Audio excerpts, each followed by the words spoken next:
Hello, everybody. Welcome to a Monday edition of the Computer America Show. It's November the 20th, 2014. Got a great program scheduled for you tonight. Epson's going to be our first hour guest. Going to be talking about the new Epson Expression XP820, third generation of this printer. Beautiful printer. Of course, in hour two, computer and technology news brought to you by Slimware Utilities. Also want to welcome a brand new advertiser to the Computer America Show, Doodle.com. You'll be hearing their ad in the first hour as well. So sit back, relax, enjoy the show. We'll be starting momentarily.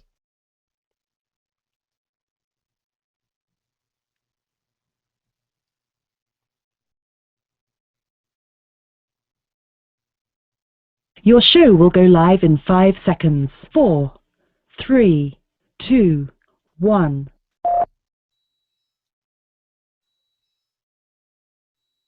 Broadcasting live, it's America's longest-running national radio talk show on computers, Computer America, hosted by national columnist Craig Crossman. Look for Craig's weekly column in your favorite newspaper. This show is being beamed nationwide at ComputerAmerica.com. Keep it here for technology news, computer products, guest interviews, and your phone calls. You're listening to Computer America. Hello and welcome into the Computer America Show. It's the nation's longest-running, nationally syndicated radio talk show on computers. Computer America is heard around the world and coast to coast. And I'm your host, Craig Crossman. And I'm your co-host, Ben. And, well, Monday. Welcome to the Monday Show. Ben, did you have a nice, pleasant, relaxing weekend? You know, it went well up until today, so, that's good. Oh, really? Okay. I won't ask. I want to... Well, we actually went to the beach, and, even compared to 30 years ago, and I know it's more of, ecosystems and oceans and things like that, there are a lot more jellyfish in the oceans today than there were, really? in the past few decades. Jellyfish. And I got to run into that firsthand, so, we were at the beach and saw a 10-foot hammerhead. That was fun. Did you get stung? Oh, yeah, for sure. It must have hurt like a son of a gun. Yeah, it's jellyfish they don't tickle. No. Their defense mechanisms is to shoot their cells into your skin to irritate it. So they have little barbs. Yeah, exactly. And they put that acid goes into you. That's not a pleasant thing. Yep. Good. You're not allergic to it because some people get anaphylactic reactions to that. Get really, really ill. I am not an Anna, so I did not get phylactic to that. But okay. Saw sea turtles, saw sharks. It was good. So how was your weekend? Well, mine was pretty uneventful. I understand you also visited Oktoberfest. You had a lot of fun doing that. Yes, I was on Friday though. So. Yeah, but it took you the rest of the weekend to recoup. I understand. But the Germans, they like their beer. Yeah, there's plenty of beer. But you only had what, 2 steins? That's not 2 glasses of beer. Except the two glasses of beer. So that was probably 8 beers. 8 beers, my goodness. It's only 2 glasses, so. The steins are very, very large. Yep. They hold vast quantities of beer, and you drank 2 of them. So, but you are none the worse for wear. You look good, and so here it is on Monday. And now you have school tomorrow, so you'll be taking care of that. But meantime, it was just a nice, calm, fun weekend. I saw. Fury came out this weekend. I saw Nonstop with Liam. Oh, you saw that at home, didn't you? Yeah, Liam Neeson, Nonstop. It came out this. No. This weekend in the movie theaters, Fury came out, which is the movie with Brad Pitt and the tanks and yes. someone else. You know what? Everyone I've heard, that went to go see it, they said that they actually liked the movie, they liked the acting, and they liked the premise of it. Yeah. But it only pulled in like $8.8 million instead of, and they were shooting for 25. Like it was a pretty big flop. Yeah. War movies don't do very well like they used to for some reason. I think the last successful war movie was like Black Hawk Down or Saving Private Ryan or something like that. Saving Private Ryan was the last really big war movie. That was a Steven Spielberg production. Yeah. But Fury, yeah. I've heard good things, so it's surprising that it didn't do better. Yeah, but I saw Nonstop with Liam Neeson, and it was quite a good movie. I didn't want to go to the movie theaters to see it, but they came out, and I did see it, and it was good. It was good. I wouldn't go see the theater to see it, but to watching it on a first run on the networks channels, not networks, but the HBOs and stuff. It was a good movie. It kept me on the edge of my seat, really did. So if you haven't seen it, you might want to catch that if you get some of the premium channels out there. Let's see what else. Oh, and I saw another one. I saw Her. The movie Oh, Her. that was the creepy one with the guy who made some AI thing and he started falling in love with it. He falls in love with his operating system. A guy, someone right out of the computer right now. See, that's very appropriate. He falls. It's a new operating system, and he falls in love with the operating system. The voice is played by Scarlett Johansson. You know, beautiful actress.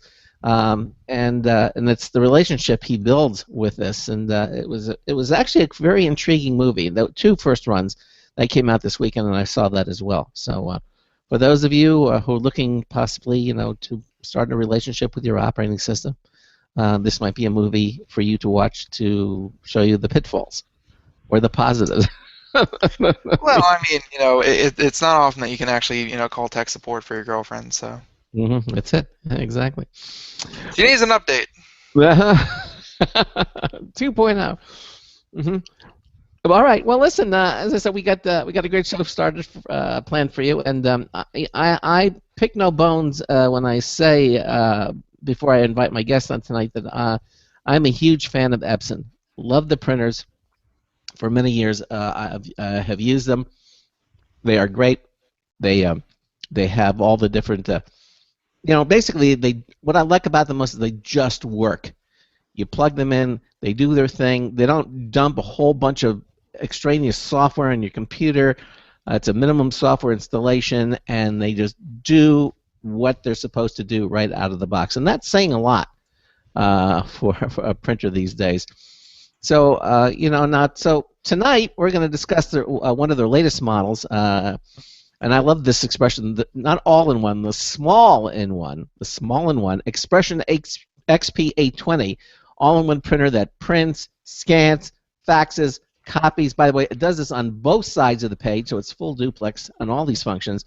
It's a third generation model. They started off with the XP800, then they came out with the 810, and now they have the 820. I've had all three, and we're going to discuss some of the differences and some of the amazing refinements they have done with this printer.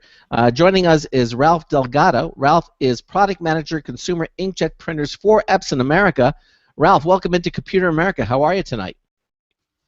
I'm doing great. Thank you for having me. It's a great opportunity. Yeah, I'm ready to go. There you go. My pleasure. So, why don't you start out a little bit? Can you tell our listeners more about the Epson Expression Premium XP820 small-in-one printer?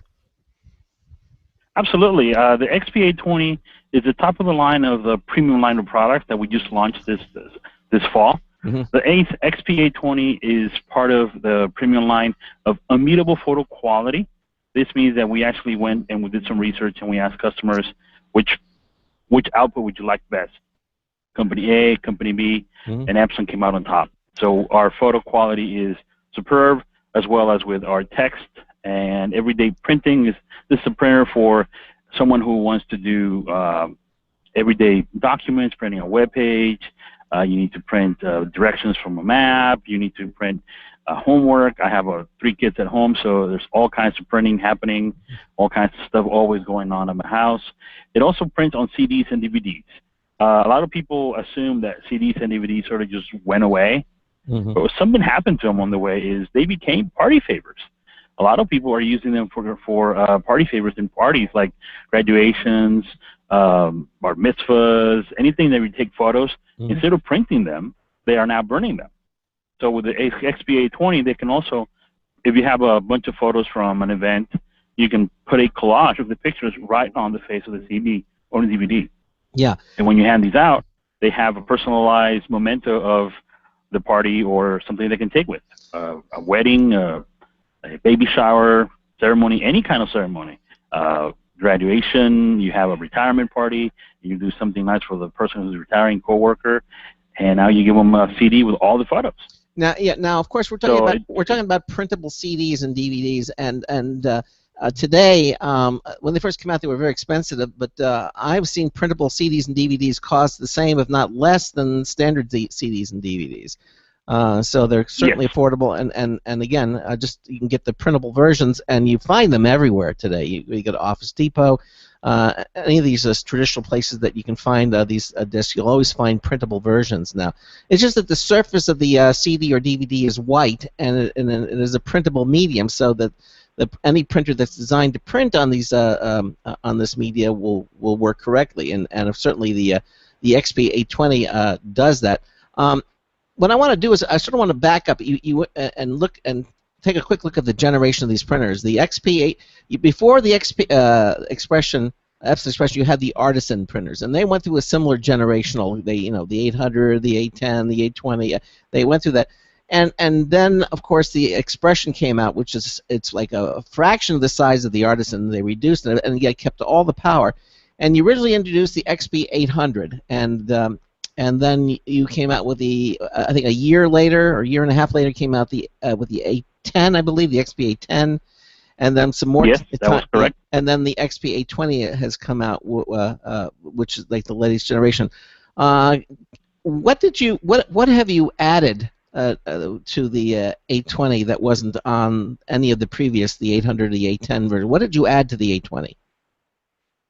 Well, there's been a few things that have been added. One of the biggest features that we've added to the 820 that separates itself from the rest of the competitors is the ability to scan directly into Facebook.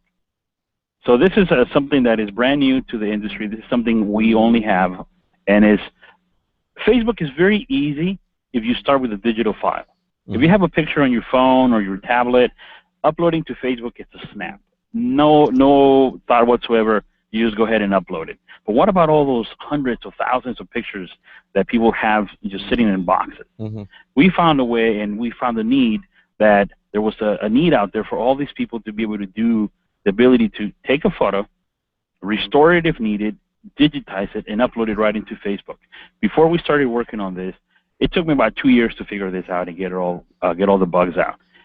I made a real quick calculation, and before, it would take about 5 different areas for you to scan. You had to scan it, save it, open it, upload it, log into Facebook, and it was a tedious process. Mm-hmm. And I said, this has got to be done simpler. Mm-hmm. 1, 2, 3, get me there. So I worked on this with our engineers in Japan, and I said, we got to get this. We got to put it on there. We got to make it simple. We got to keep everybody in the same workflow. I don't want windows popping up. I don't want windows opening and closing. Just scan it, edit it, and then upload. That's what we're able to do. So the 800 was the first product to come out with a new platform. They reduced it. They made it a lot smaller.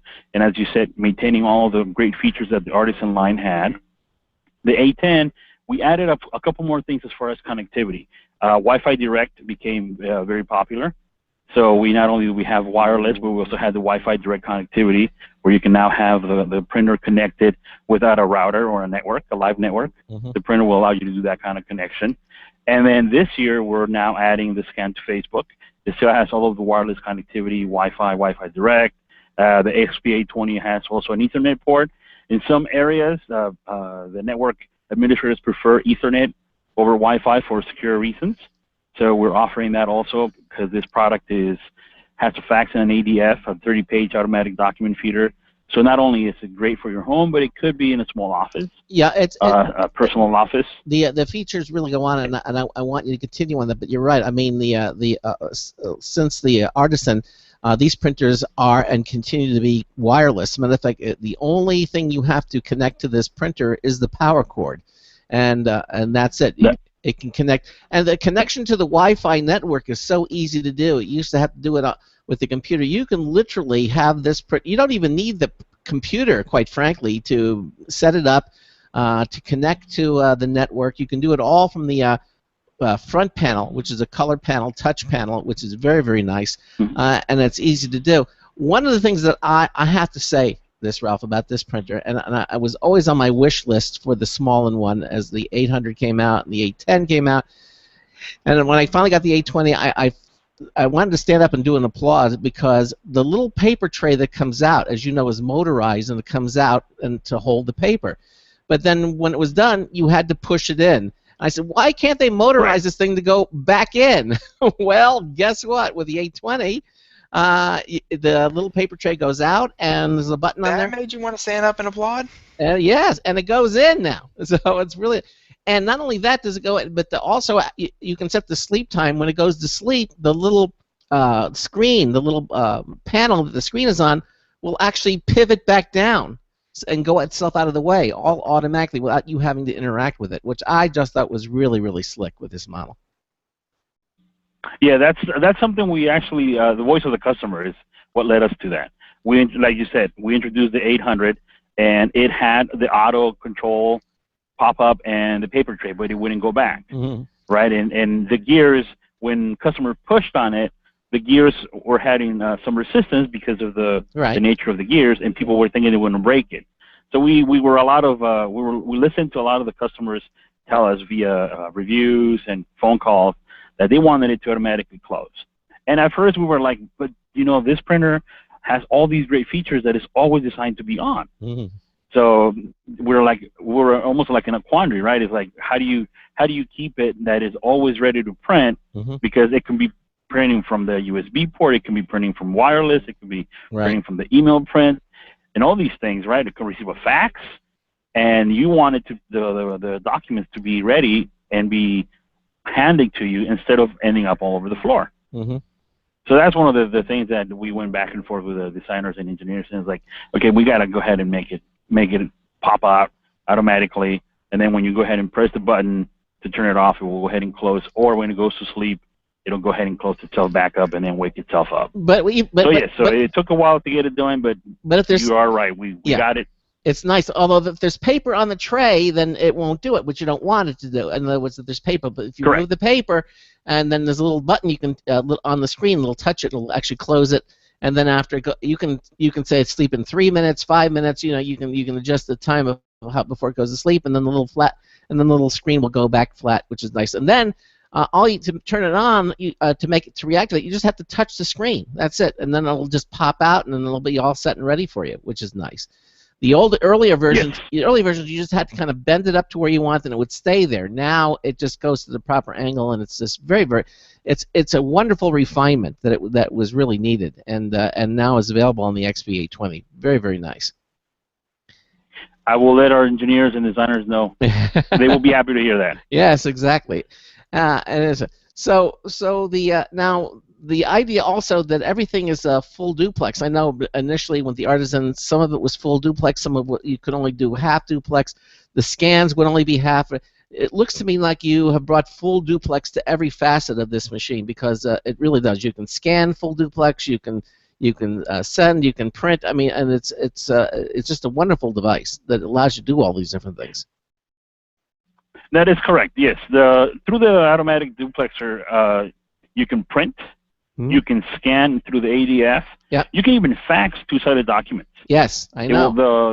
The device will automatically scan it and will send it out as two individual pages. Yep. Based depending on the receiving machine. Yep. So when you put it through here, you can do any document that is two-sided. Now you can automatically do it through the document feeder. Before, yes, on the Artisan, the mechanism also has come down in price, like everything. There's price erosion, and things are getting cheaper, better. So now we have the ability to go ahead and put the two-sided document feeder. Customers are beginning to understand the benefit, and the ability to make a copy two-sided. It also has a huge impact on the environment. You use less paper, you use less resources. So people are beginning to understand the benefits of not only duplex printing, but doing other things duplex. And again, all the things that we're talking about here are accessible either via your computer, because it comes, or you can do it without the computer, because all these functions are available on the front panel. The things that are appropriate for the particular moment will be indicated on the screen, and you can make your selections right from there. If you want to print out grid paper, or line paper, you can do that all from the front screen. You don't need to do that from the computer. And I guess if correct me if this isn't how it would work, but let's say you're using a smartphone or a tablet or some other device other than a computer, and it's connected to the network. I mean, if you wanted to print off some kind of document that you had on your iPad, would there be any other, like there's not really an app for the, there might be an Epson app, but you wouldn't really need an app because you could just connect to the printer on the network and print it off that way, right? It's better than that, yeah. Actually, that and more. Yeah. So there are a few things to explain on this. There's AirPrint, which is native to the iOS operating system, which is what the iPad and iPhones have, and that is strictly for printing. So if you have a photo, if you are printing a web page, or if you are in any of the iOS properties, you can just click on the little return icon, and your printing icon will pop up. Yep. If you want to scan through your device, mobile device, Android or iOS device, then you would need the free Epson iPrint app. That also has the ability to scan remotely. You can just put it in and walk away and scan it through the ADF. You can scan it through the flatbed. You can print. We also have this extra added feature for this particular product called this Epson Creative Print. It allows you also from your tablet or phone to make a copy of a CD or DVD. You can use some of the more advanced features like the line paper, create your own personalized greeting card. You can create your own personalized photo paper or line paper. You can put a picture of your pet. You can put a picture of your car, and you can create a line paper. Yeah, and again, with the background will be whatever your personalized element is. All without having to turn your computer on, which is just, I mean, this is really... All without having to turn the computer on. This is a completely standalone, this is a fully functional standalone printer, copier, fax machine, all in one small little unit that we're describing. And again, you don't need the computer to do it. The computer is an adjunct. It gives it even more ability and things that you can do and interface. But again, I want to stress that you can leave this printer on all the time, and it'll, and just touch the face of the printer, and it comes to life immediately. And it'll hook up to your Wi-Fi network. It'll do all that automatically. And again, your computer can be completely turned off. You don't have to, and it doesn't have to be anywhere near your computer. As a matter of fact, the one that we're using here at the Crossman household, it's across the room. I can see it, but my wife uses it. She's on the third floor. Never even sees the printer, but can send it immediately. She has a Windows computer. I have a Mac computer, and by the way, this works with Windows, Mac seamlessly. Flawlessly. It's just a wonderful.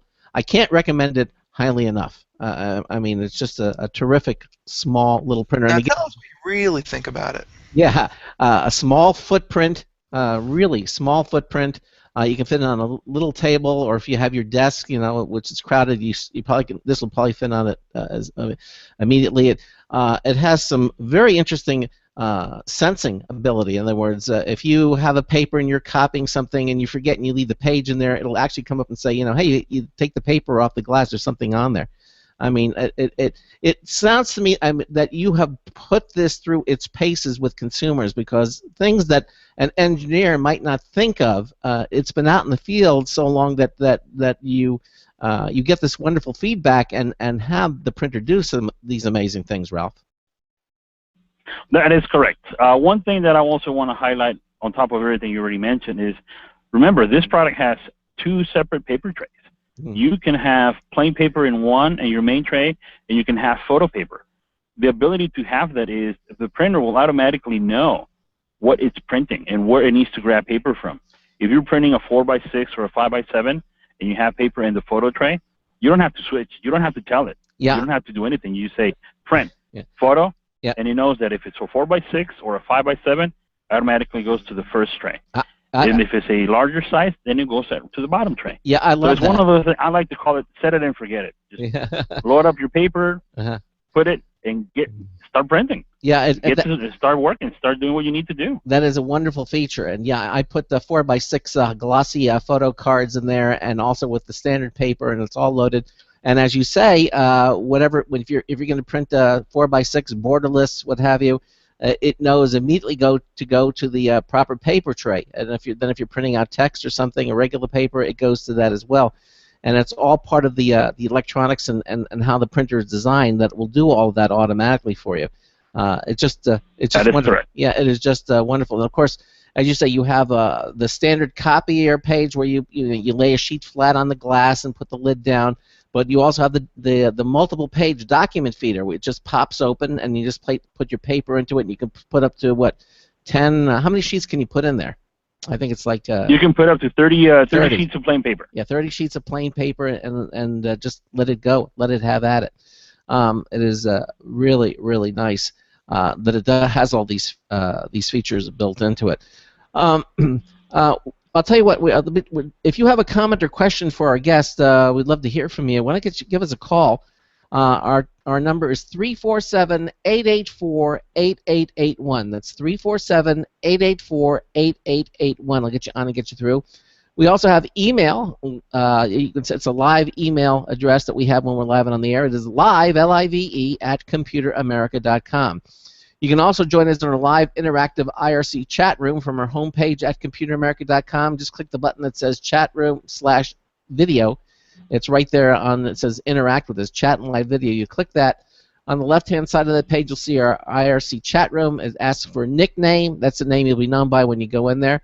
You put in the captcha code. That's either a number or a couple of words that just verifies that you're a live human being and not a robot of some sort. Click the connect button, and your browser will move you into our Computer America chat room. A lot of people in there right now. We'd love to have you in there. Also, there's a button beneath that says click for IRC clients. So if you plan to be in our chat room more than once, you can download those plugins depending on the browser and the platform you're using, and it'll format the chat room in a more pleasing manner, so you can see that. And also, sharing that same page, our chat room page, is our live video, streaming live video page. So you can not only listen to the Computer America Show, you can watch the Computer America Show. We have you just click on it, and you can actually watch the Computer America Show. So lots of ways to interact with the Computer America program. Ben and I are talking to Ralph Delgado. He is the product manager, consumer inkjet printers for Epson America. And so we're talking about the XP820. By the way, if you want to see more about this printer, just go to our show notes page, again, from the homepage at computeramerica.com. You'll see today's show, November the 20th. You'll see a link under Epson. If you just click it, it'll actually take you to the Epson store, which is showing you the Expression XP820 printer. It's up there, so you can actually look at it, see all the features that this amazing little printer can do. Now, I want to continue on. We're just sort of scratching the surface. We talked about all the different printers. What kind of ink does the Epson Expression XP820 use? How many ink cartridges, and what are they, and how do they work? It uses 5 individual ink cartridges. It has 1 pigment black for whenever you're printing your documents, your black text documents, and it has 4 individual dye-based inks for your photo printing. Okay. You mentioned that you've used the Artisan products before. Yeah. These are the exact same inks that were used in the Artisan line. Mm-hmm. We just modified them a little bit to fit into the new case design into this print engine. Right. It is using a pigment black and 4 individual dye-based inks for photos. So what that gives you, it gives you the best of both worlds. You have unbelievable plain paper, crisp longevity on with a pigmented black ink, and when you print a photo, you have unbeatable photo quality. You have photos that will be waterproof, water resistant on our premium photo papers. They won't run because they're designed to work together with our papers, and that will give you also about 200 years on dark storage. Now, so anything you print today will be around for a couple of generations down the road. That's good to know. The inks themselves, you actually have 2 blacks. You have a large, and the black is larger than the other colored inks. I think they give a bigger black. I think because I guess text is used more frequently, and that's why you have a larger black ink cartridge. And then you have a photo black cartridge. What's the difference? The large black is pigment based.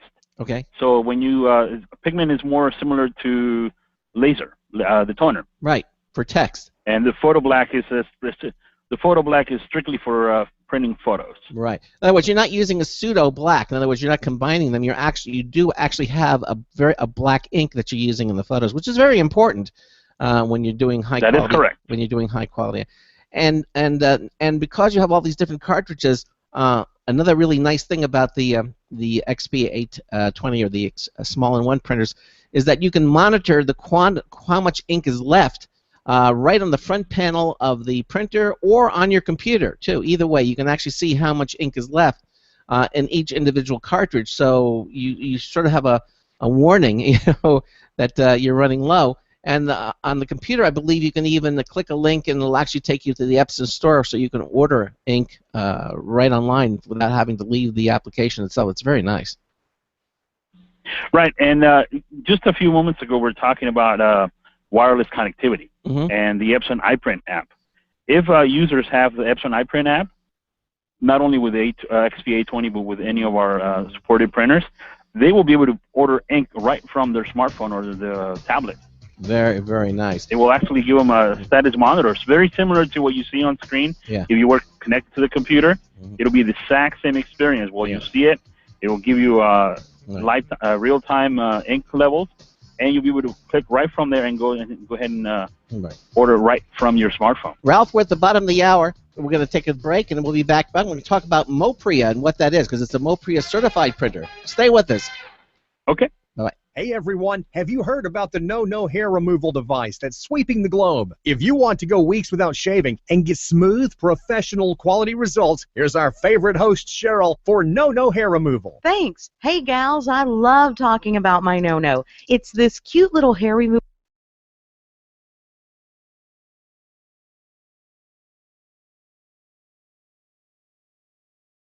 And no more wasting your valuable time. Got unwanted facial hair? No has patented Thermocon technology that works on all hair and skin colors, so it's perfect for using on all body parts. And now you can take advantage of this incredible risk-free trial. Get the No, the facial kit, a travel case, and a $100 discount shopping card, and you don't risk a penny to try it. Try the incredible No hair completely risk-free. Call 1-800-953-5415. That's 800-953-5415. 800-953-5415.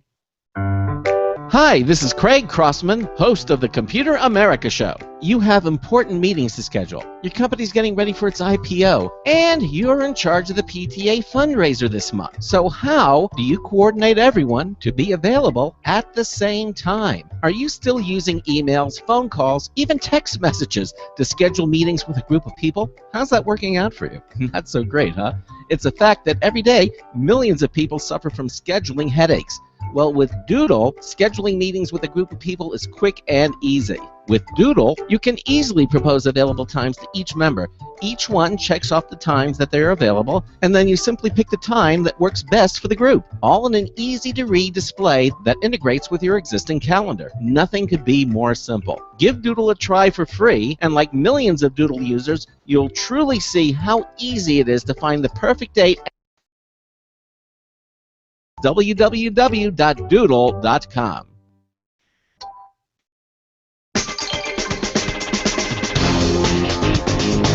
Hiya kids, hiya. This is Marty Winston with a News Tips Bulletin Review for Computer America. This time, the Excel DV-LCD28 Peephole Cam. Now who's that knocking at the door? Some doors have windows, so you can see through that glass, but that glass tends to compromise personal safety and security.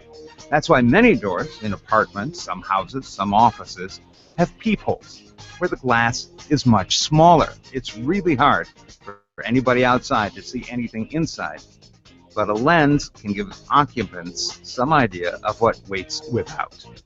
We got in an alternative for review, the Excel, that's ACCELE, DV-LCD28 Peephole Cam.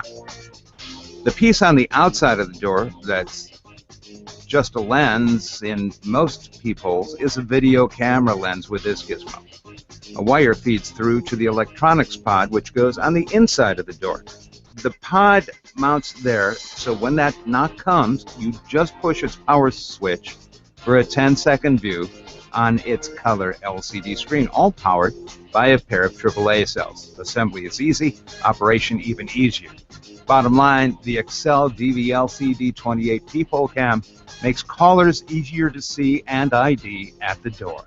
This is Marty Winston with a News Tips Bullet Review for Computer America.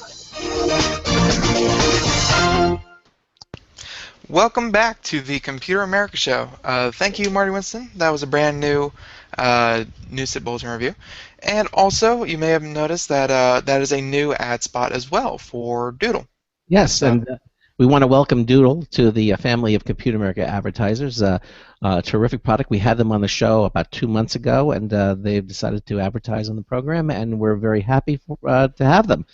they're very lovely people. Yes, they are. And matter of fact, I'm using Doodle right now. I know Ben, you played with it too, and we each have accounts on it. So and you should definitely check it out at doodle.com.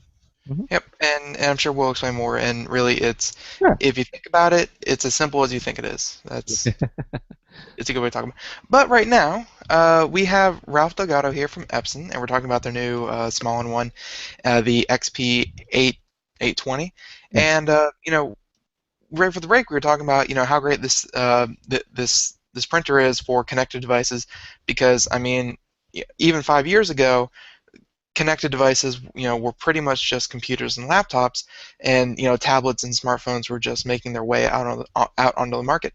And I'm so glad that Epson really has taken a stride to, one of the things that I hate the most is new printer ink. And it can be, a hassle if you don't have the old cartridge. If you don't know what model you have of printer, there's so many different, styles and cases and things like that. And you mentioned that, just like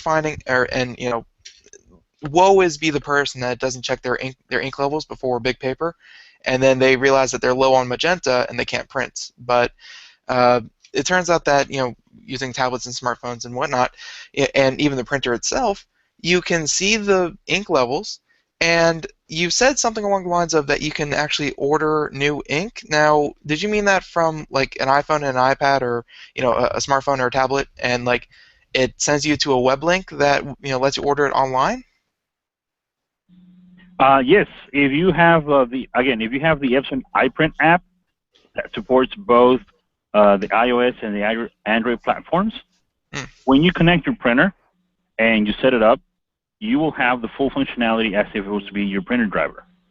You can order ink. You can do some of the routine maintenance cycles like cleaning the head, lining the head, and when you purchase ink from your tablet or phone, it will take you directly to the Epson store.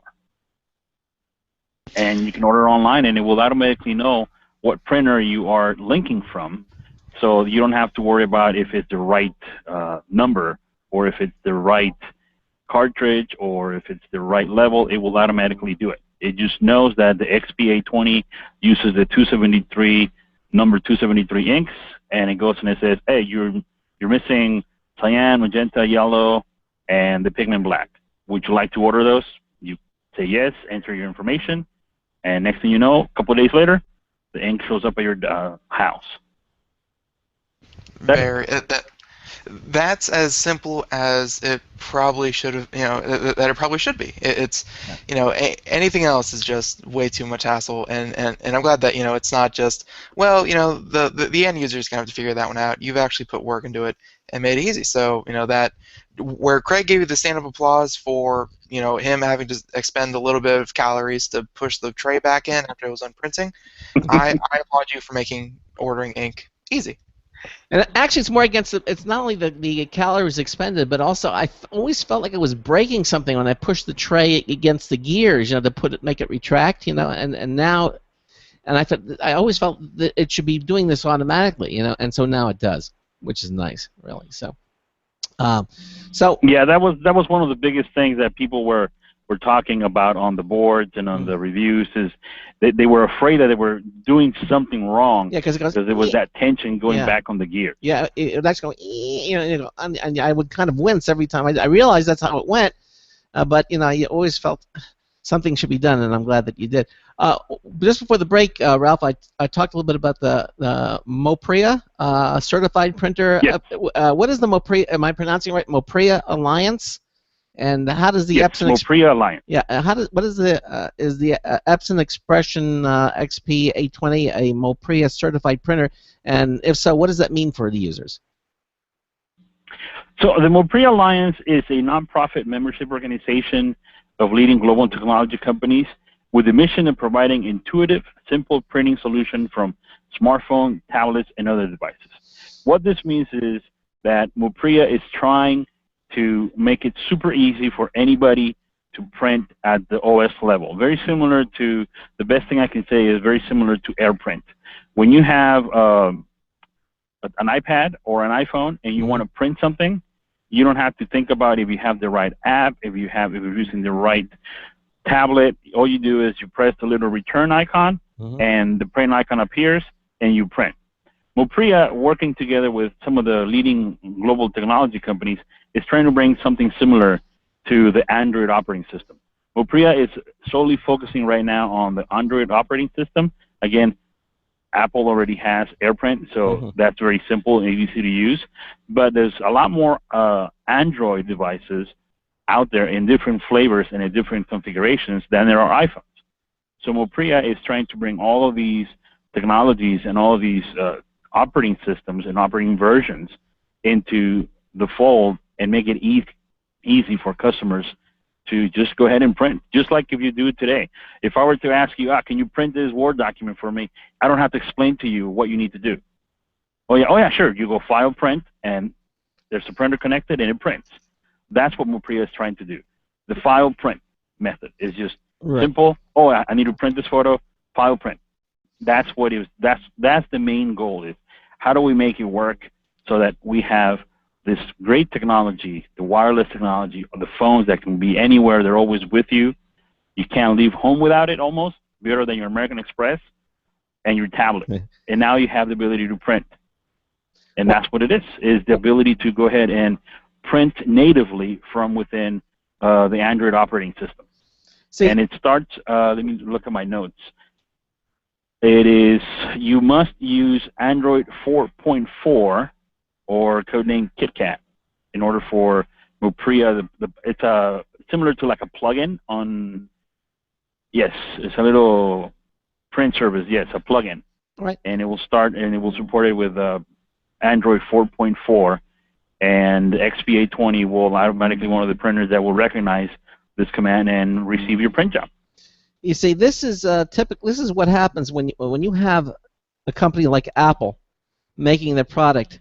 They control all of that, so they don't need an independent organization to do it. They have AirPrint, it works, and that's it. But with Android, you don't have that. It's an open system, and although that's a nice thing to have, one of the problems with an open system is that you have many companies trying to do the same thing in different ways.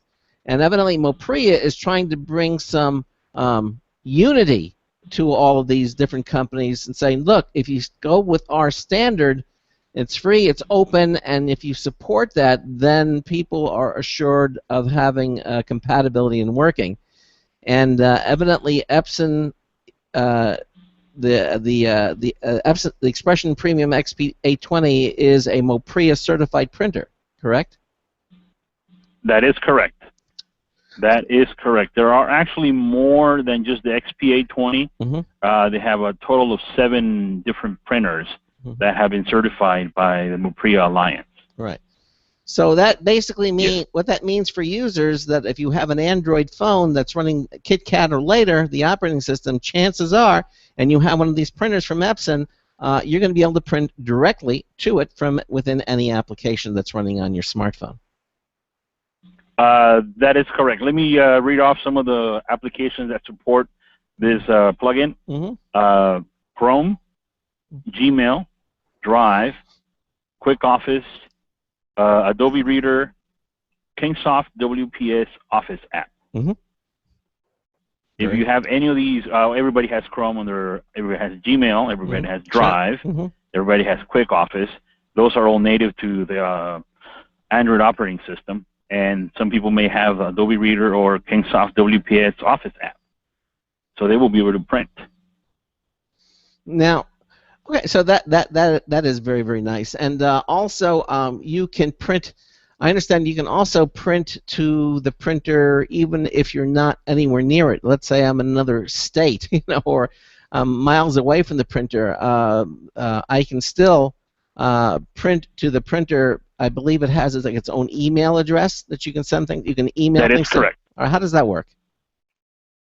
So the printer has its own addressable email address, meaning that when you send a print job with an attachment no bigger than 10 megabytes, whether it's a Word document, a JPEG, a PDF, it will automatically know what to do with that attachment.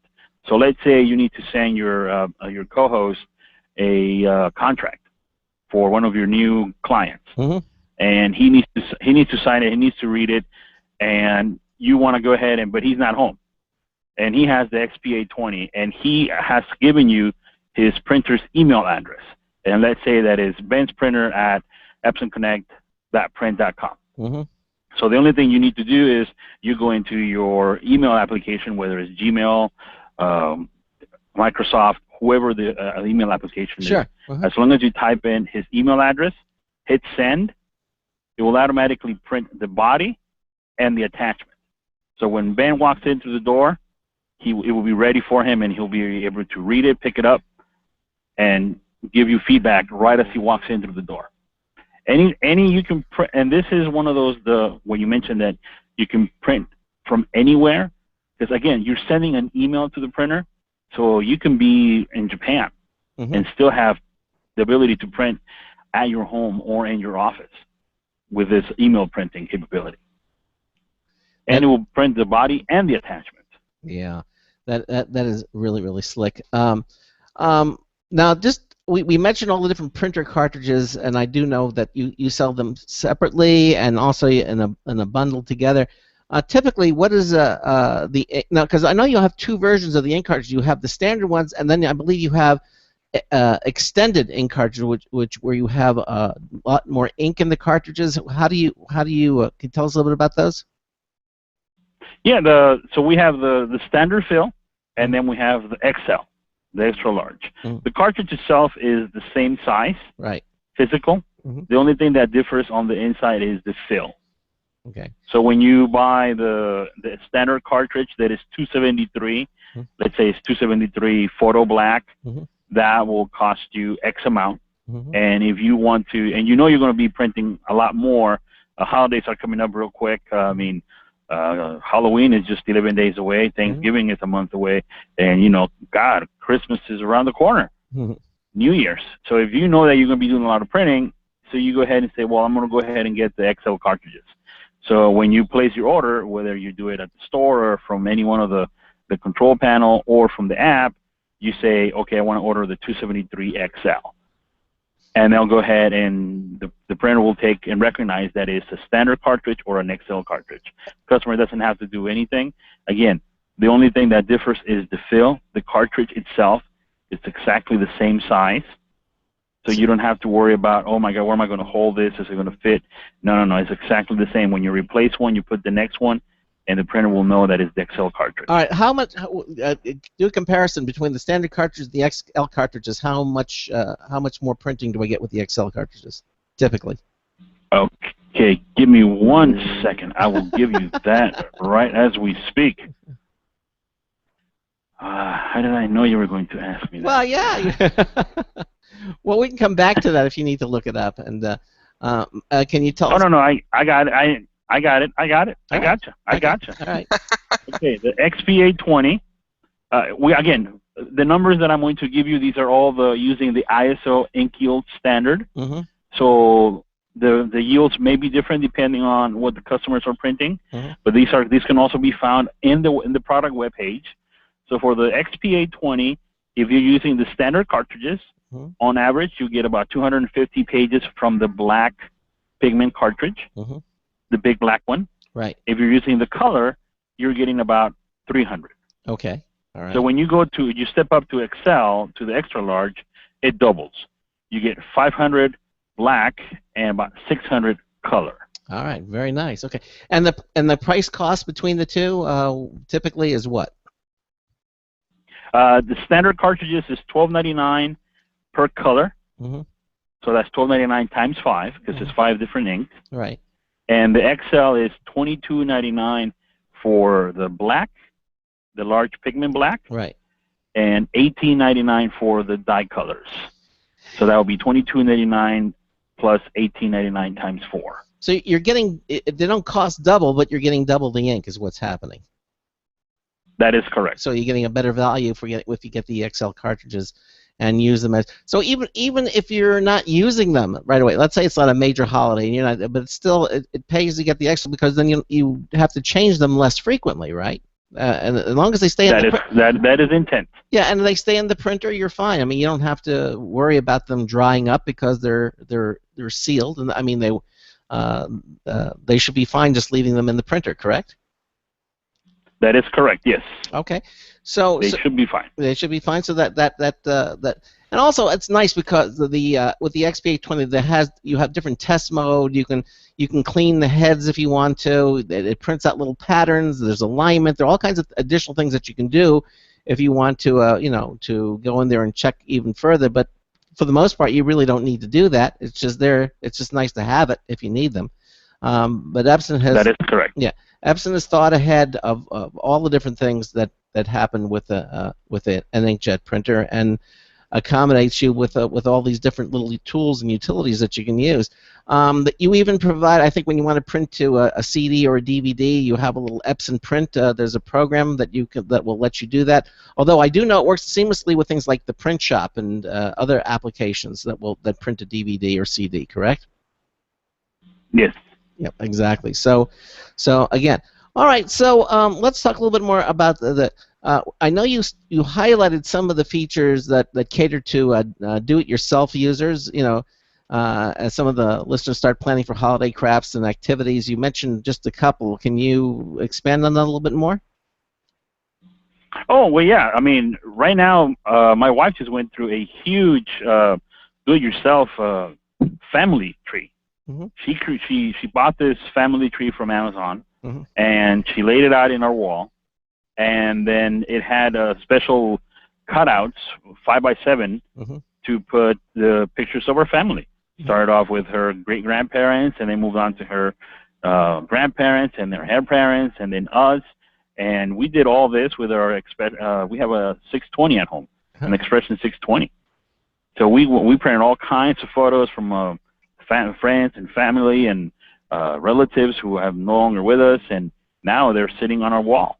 We literally have our family tree is on our wall. Now you mentioned the 620, and that's actually a good thing to do because there's the XP820 and the XP620. And what is the main difference between those two units?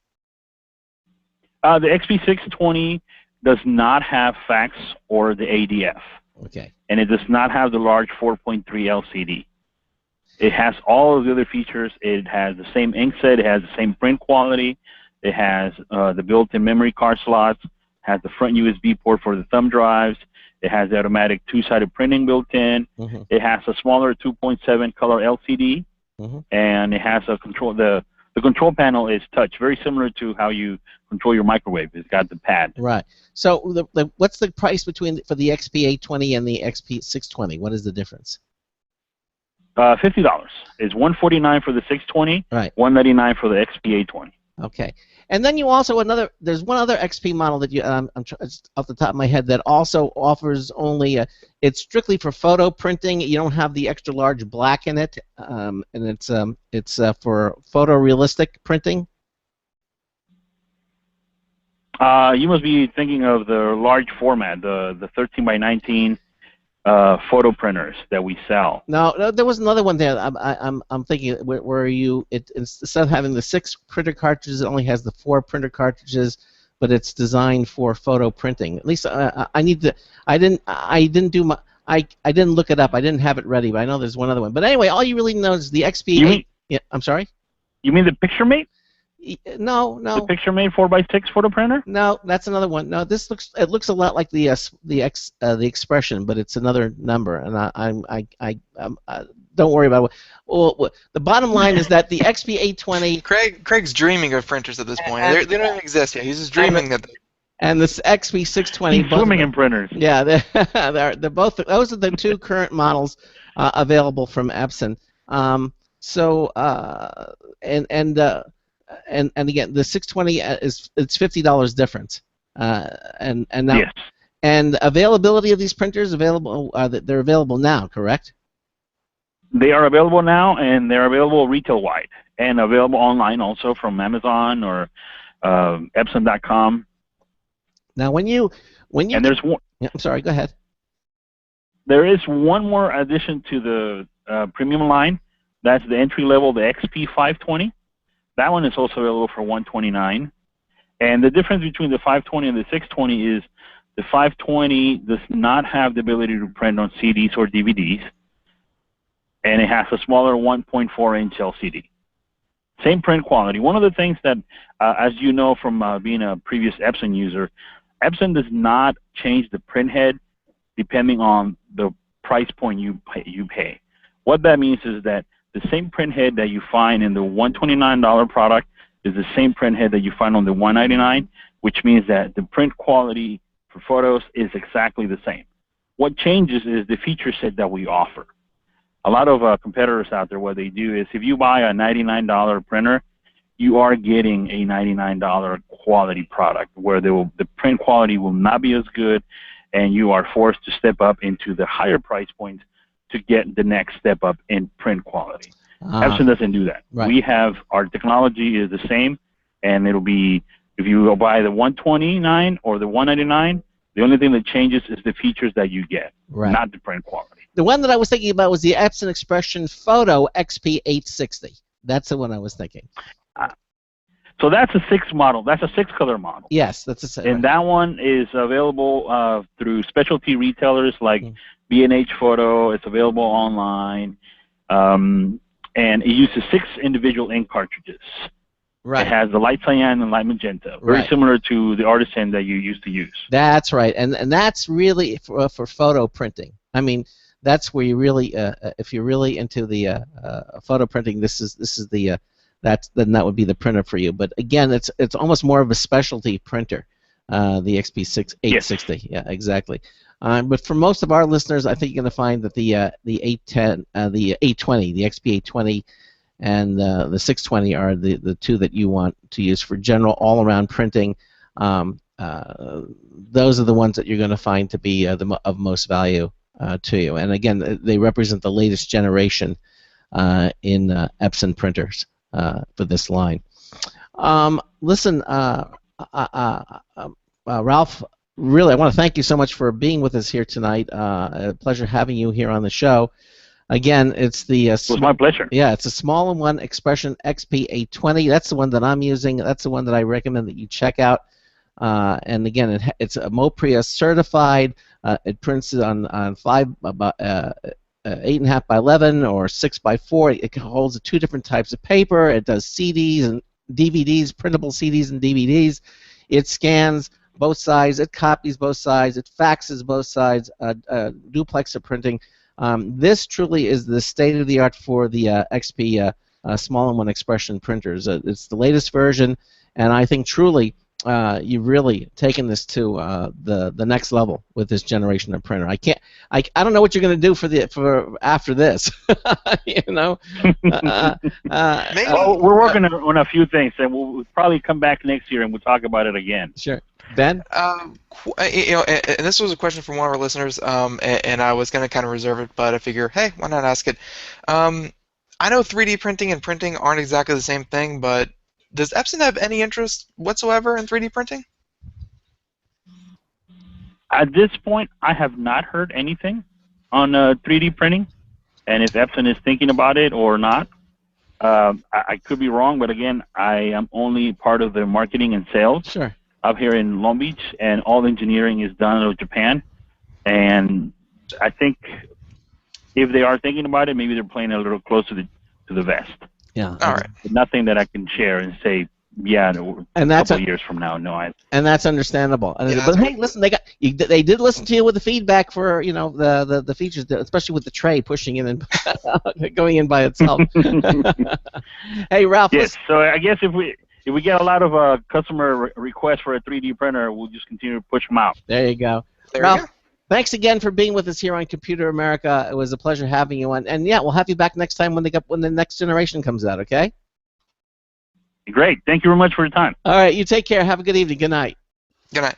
Bye-bye. Okay, good night. All right. Epson. There you go. The Epson Expression Small-in-One XP820. Great printer, really. It does it all. If you're looking for a printer that's going to do everything with an extremely small footprint, that's the printer you want to be checking out.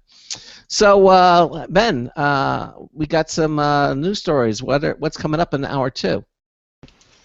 Oh, good question. Yeah, we got news and technology stories plucked from all over the internet, and we have some concerning about a new smartwatch that might integrate Minecraft. We have the latest of the Mozilla Matchstick, which is the new dongle, kind of like a Chromecast, but from Mozilla Firefox. Yes, I'm familiar. We got something like that. We got Amazon and how they're just killing it in the book market.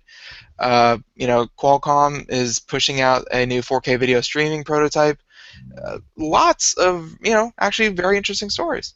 All right, now it's all coming up in hour 2. Also, another news tips bulletin review from Marty Winston, a brand new one coming up as well. And again, we want to welcome Doodle to the family of Computer America advertisers and sponsors. This is the Computer America Show on the Boost Radio Network, on the Blog Talk Radio Network, on the IRN Radio Network. We're going to be back with lots more right after this. Stay with us. Broadcasting live, it's the only national radio talk show on computers to air every weeknight. Computer America, hosted by national columnist Craig Crossman. The first hour's behind us, but there's still more of tech news, tech talk, and your phone calls. We're being beamed. Bring 'em on. You're listening to Computer America. Computers run the world, and we run computers. Call us or send us an email to live@computeramerica.com. Hello and welcome into hour 2 of the nation's longest-running, nationally syndicated radio talk show on computers. This is the Computer America Show, and I'm your host, Craig Crossman. And I'm your co-host, Ben. And we just had Epson on the show. Always enjoy having Epson on the program. Again, I mean, I'm a huge fan of the printers that they make. They are just... And I know it seems like printers can't always fill an hour, or they're pretty basic, or they're so blasé. You see them everywhere. Everyone has them. You see them at work. You may have one at home, and they're just kind of like printers. But yet, hearing the new things come out, hearing new printers and new features and new things like that, always entertains me for an hour. It's always like cars, like you see them every day, you use them every day, whatever. And then you go and see the newest, latest, and greatest and what they're doing with them, and you're blown away. Yeah, it's crazy what they can do with printers now. Yeah, it is. I mean, from ordering the printer supplies, right from the printer. That's really slick. And again, the 820, again, is just I've seen that printer evolve from the 800, from the 810 to the 820, and it's just really, really slick. It's a slick printer, and you should, if you're in the market for a new printer, or you want to get rid of the independent scanners, or you just want to you're ready for something new, you might want to really seriously check out the 820. It's a really nice all-in-one printer that will do everything for you in a very small footprint. Okay, so we're going to get started. We mentioned it briefly, and I know we have a little more time to talk about it, but Doodle is a new member to Computer America. We had them on the show, I think, 3 months ago, and they are just... Has it been that long already? Yes, it's about that. Yeah, exactly. And also, if you go to Computer America and you check out our Top Tech Award, it's under the news, you'll see that we have awarded Doodle the Top Tech Award. That's right. I really like what they do, and so we went ahead and did it, and so they are a winner of the Computer America Top Tech Award. So congratulations, Doodle. Congratulations. Yeah. And you can check it. Just click on the image or the button there, and you can see it yourself. It's a free subscription, and you can obviously go to the Doodle Premium if you want even more features. But we certainly recommend that you check them out. If you're looking to organize a group of people for whatever reason, and you just can't get everybody. Oh, Well, I want to be there, but I've got this other meeting. Try to schedule a meeting with 3 people, let alone 5 or 10. Try to find the time that's going to work for all. It can be a formidable job trying to get everybody finding an available slot for all those people. But Doodle allows you to do that with this easy interface that they have, and it really is slick. It really is. It does the job extremely well. And again, it's a free service. Check it out, and we recommend it highly here at ComputerAmerica.com. That's why we gave him the Top Tech Award. Okay. All right. So I think we're going to go ahead and do our computer and technology news. If you're ready. That was the other thing. I knew there was one other thing I wanted to mention. We're going to have Doodle back on the show. They're going to be back, and we're scheduling them for the 28th of this month in the first hour. Doodle is going to be back again. We're going to have Michael Breck. Next Tuesday. Not this Tuesday, next Tuesday. Next Tuesday, yeah. A week from tomorrow, they're going to be on the show again to talk about what it is that they're doing. And also, they've got some interesting announcements to make, and so we're looking forward to having them back on the show a week from tomorrow, doodle.com. Okay, so let's get started with the news. Tonight's Computer and Technology News is brought to you by Slimware Utilities, the official optimization software of Computer America. You can visit them at slimwareutilities.com to clean, speed up, and optimize your Windows system for free. That's right, everything at the Slimware Utilities website, completely free. That's right. It's not no freemium model. There's no upgrade later. You get a crippled version. None of that. Everything at the slimwareutilities.com website is completely free. We suggest that you download all of them. Why not? Have them. Even if you're not using it, just get them on your computer so when you do need them, you'll be very happy that you took the time to download them, which is not very long, by the way, just a few minutes. You'll be happy that you did it, and you'll thank us for it. slimwareutilities.com. So, in computer news, Time magazine says it's time to seriously start expecting an Apple TV again. This is according to Matt. It makes sense. Yeah. Well, they are saying everything finally looks like it's falling into place. I mean, look, they announced the Apple Watch, so why not the Apple TV? Apple's October 16th, it's been way too long event was supposed to be all about updating products that hadn't been refreshed in a while. And it was. Okay?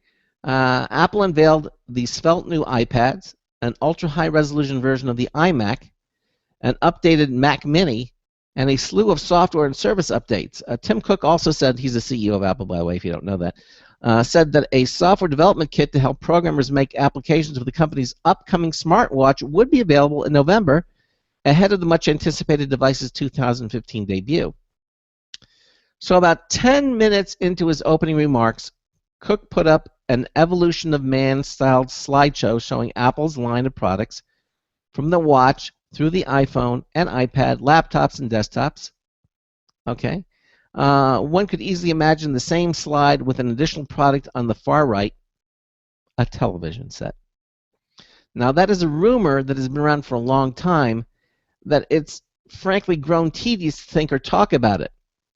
I mean, it was like the watch, right? We started to get tedious about that too, but they finally came out with it. Steve Jobs told biographer Walter Isaacson before he died that he'd long wanted to make a TV and had finally cracked the difficulty of creating a simple user interface. And earlier this year, Cook told Charlie Rose that television is one of those things that, if we're really honest, is struck back in the 1970s, that this is an area we continue to look at. It's also a product Apple already made, sort of, in the early 1990s. What's changed is that television is more ripe for disruption as the ecosystem of companies around it, cable providers, content creators, try to position themselves for the future. And arguably, Apple's clout and ability to disrupt TV is greater than ever. A number of developments in the last couple of weeks have given the idea of an Apple television set renewed luster. Consider this. Apple has the display, right? The television making business is no picnic. Just ask Sony, which has nearly lost $8 billion in the last decade on TVs alone. But the new IMAX display, which has an extremely high resolution, is the kind of game changer that consumers might be willing to spend more for. Apple is calling the display a Retina 5K screen. The high-end 27-inch iMac has 4 times as many pixels as the regular 27-inch iMac display, some 14.7 million pixels. The company created its own timing controller to drive all of those pixels and is using a new type of screen technology, an oxide TFT-based panel, to deliver extra brightness. Cable companies are starting to unravel. Two back-to-back announcements this week alone suggested that television content business is starting to change. This had been Apple's biggest obstacle to creating a television device with a radically better way of watching stuff. Okay. Now, the HomeKit also is the new digital hub. In 2001, Jobs organized the then struggling company around a new strategy. The computer would become the hub for consumers, various devices, cameras, music players, video recorders, etc. It worked. Today, Apple is working on HomeKit, a framework that lets the company's devices control smart gadgets around your house. And finally, consumers want it. The current product, called Apple TV, a $99 set-top box that can pipe in streaming content from iTunes, Netflix, Hulu, and other digital service providers, was denigrated as a hobby product by Steve Jobs in 2007. Last month, Cook said the device had gone far beyond that status and has some 20 million users. And finally, Tim Cook's Apple is ready. I mean, the company has shown it is willing to sign the death warrant for technologies it no longer finds useful. Not to mention, place big bets in brand new areas where its success is far from guaranteed. Cook said that this was the strongest lineup of Apple products Apple has ever had, and soon you can wear that technology right on your wrist. You know, I wouldn't be surprised to find that amended to add the center of the living room. That Apple TV could be upon us finally. Yeah? Yeah, it was that the end of the article? That was the end of the article, yeah. All right, it's now, Craig. Yes, Ben. You're an Apple aficionado. You enjoy Apple and their products. I do. I mean, do you? There are probably, you could probably start with, do you think now is a good time for Apple to, release a full-blown smart TV, not just like the little Apple TV that we have now, which is just like another node for content, but an actual Apple TV? Well, as you know, Ben, just about every TV out you can get today is what we call a smart TV. They have Netflix built into them. They have Hulu built into them. They have all these things built into the TV itself. And we're seeing more and more of that. So I'm a little hard pressed to think what Apple is going to do that these other companies already haven't already done. Well, what does Apple do with any other technology that they bring out into market? And that's, clean, efficient, sleek user interface, Innovative, high quality hardware, yeah, and making and integrating it with other pieces of technology in the Apple ecosystem. Yeah. Well, if I have an Apple Smart TV, am I going to use it with my DirecTV set-top box? That you would probably be able to do that pretty much with any TV, because that's just an HDMI in and out, and tuning it to the right source. Mm-hmm. So like, even though it's a smart TV, that really shouldn't matter. But the smart TVs, it's not so much how do they perform as TVs, it's how do they perform in their own right. And if you're thinking an Apple TV, you're going to be able to tune it to your own Apple source, and Siri is going to be involved. That AirPlay is going to be involved. That iTunes is going to be involved, and it's going to take all of these elements that they're already working into smartphones, into wristwatches, into smartwatches, into tablets, and you're going to be able to use probably any of these devices if they actually did bring out an Apple TV, and they're going to work seamlessly with an Apple TV. Well, I'd like to see it. There's no question about it. This Apple does some amazingly innovative things that you don't see in other television sets or other products. And having an Apple TV, especially with a 5K TV, of course, 5K again, you're going to have that same thing. You mean 4K? Yeah. There's nothing out there that's really 5K that you can really watch. What? 4K? 4K? No, they said it's going to be a 5K TV. They said 5K. Yeah. Mm-hmm. All right. Well. Yeah. Well, Apple is calling this what they have a Retina 5K screen. That is now in the brand new iMac, the high-end 27-inch iMac they introduced last week. Is now a 5K screen. Okay, so it's 14.7 million pixels on the screen. So it's a beautiful system, the new iMac, and they've had to have special drivers, to make it work. And but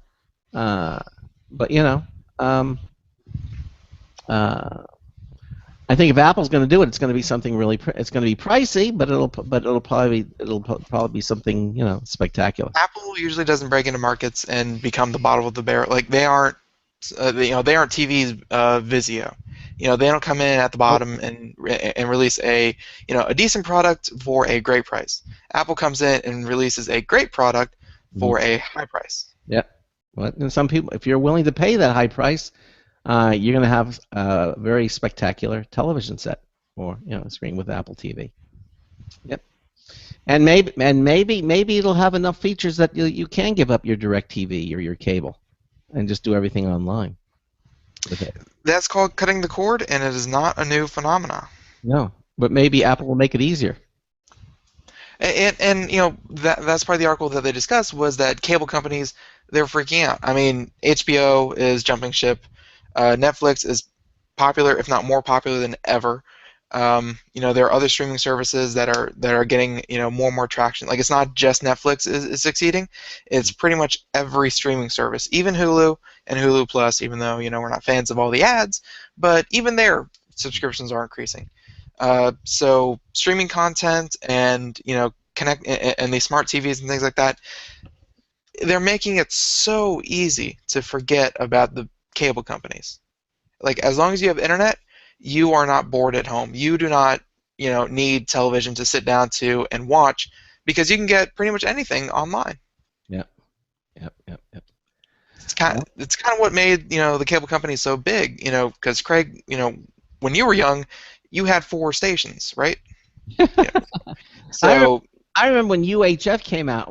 That was going to be the best thing since sliced bread, but then nothing ever came on UHF. I don't even know what UHF is. Ultra high frequency. It was a second dial on the TV sets. They would put. You had the.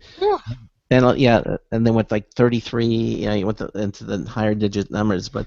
So yeah, but I mean, these cable companies have only been around for 60, 70 years. It's not like we're toppling the federal government or toppling banks or anything.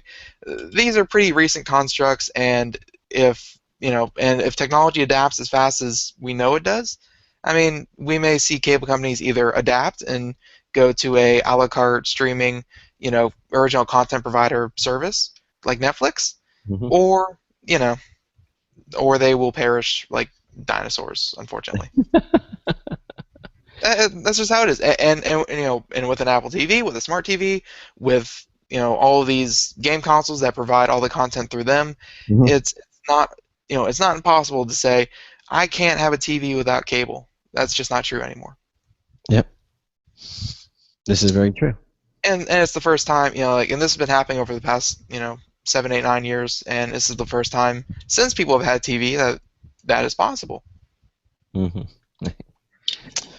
So yeah, apparently Craig sparked up a rather lively debate about UHF in the chat room. So well, I said that Ben never heard of UHF, and Jack said he had 2 UHF channels. There were probably 2 of them came out, and that was probably 2 more than most people ever had.